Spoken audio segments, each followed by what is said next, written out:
Hello guys and welcome back to the channel, where today guys I'll be showing you how to go and clear system data on a MacBook. So guys, the first thing that you of course need to do is go and open your MacBook. When you open it, this is what you'll have in front of you. So your MacBook and your icons. Now, let's see how you can actually go and clear system data on MacBook.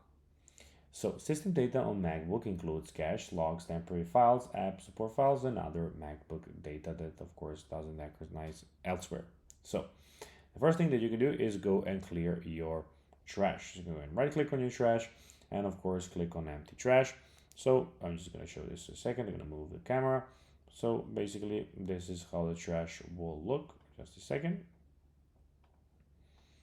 So this is how the trash will look in the bottom right corner. If you see, click on there and click on empty trash, and that's how you can do it one way, and it will be emptied in that case.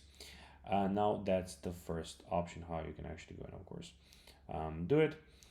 Just a second. So another option that you can do to of course do it easily is go and click on the Finder menu.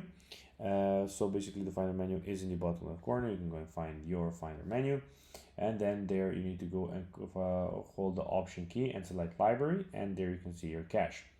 Also, you can go and restart your Mac. So a restart can clear temporary files and system cache that are no longer needed, which is also a good option to go and do, and of course no. So guys, that will be everything for this video. I hope that you found this video informative and entertaining, guys. If you did, don't forget to like this video, share it, subscribe to the channel, and put the notifications on, as guys, this really helps us grow our channel.